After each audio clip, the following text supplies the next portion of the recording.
Hello students, welcome to our channel Learn from Bone Teachers.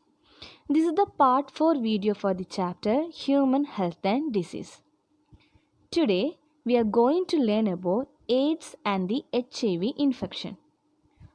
For better understanding, make sure you have watched the previous videos. The link is given in the description.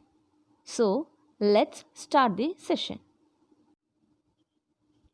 First of all, tell me how many of you know the difference between the AIDS and HIV?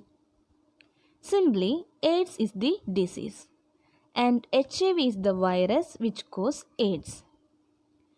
AIDS is the final or late stage of HIV infection. In this stage, body's immune system is badly damaged because of this virus. So, in the initial stage, we have to say person has HIV infection. And the late only it is called AIDS.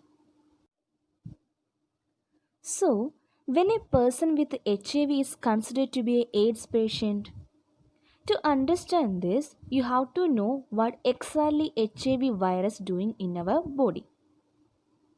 HIV virus specifically attacks CD4 cells. CD4 is a receptor molecule present on some particular cells like helper T cell, macrophage cell and microglial cells. After entering into our body, HIV largely destroys CD4 T helper cells. These cells are white blood cells that play large role in our immunity to fight against disease. Slowly, the count of CD4 helper T cells starts to decrease. It makes our immune system weak. For healthy person, CD4 count range is between 500 to 1600 cells per cubic millimeters of blood. In late stage of HIV infection, the count falls into 200 cells per cubic millimeters of blood. This stage is called the AIDS. At this stage, the person has very weak immune system, so he has to often face opportunistic infections. It means frequent infections like pneumonia, herpes, salmonella, typhoid, etc. Now, let's see what is the word AIDS stands for. AIDS stands for Acquired Immune Deficiency Syndrome. Acquired immune deficiency means a weakness in the body system that fight against disease. So what is mean by acquired immunity? There are two types of immunity we have. Innate immunity and acquired immunity. Innate immunity is the natural immunity and by birth we have it. Acquired immunity we have to gain or obtain by infection or vaccination or from others. One example is enough to understand it. The disease chickenpox. A person develops immunity against chickenpox is after the chickenpox infection. Means once he has to undergo the infection and he develops immunity against chickenpox virus.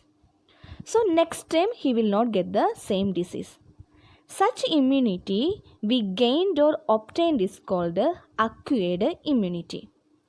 So HIV specifically attacks acquired immunity. In coming videos, we will learn immunity topics in detail. So move on to the word syndrome.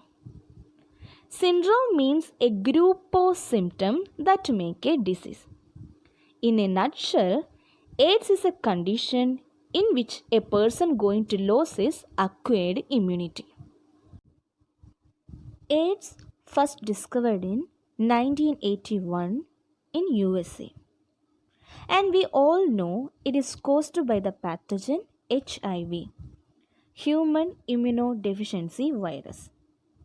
It is a retrovirus, comes under family lentivirus. Next, we are going to discuss about how HIV or AIDS is transmitted to one person to another. It is through body fluids. The major chance to get HIV infection is sexual contact with the infected person, since it involves semen and vaginal fluids.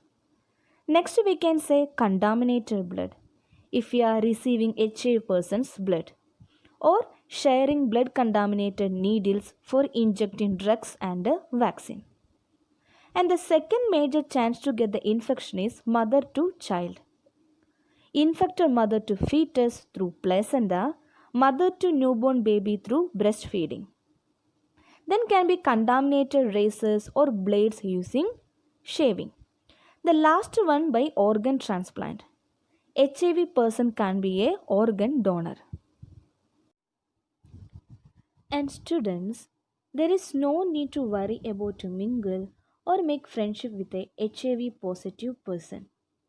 HIV only transmit through body fluids. HIV will not spread by skin to skin contact. So we can hug them, do shake hand and even kissing also. Because HIV not present in saliva, tears or sweat. It is not transmitted through air or water, by sharing food or drinks.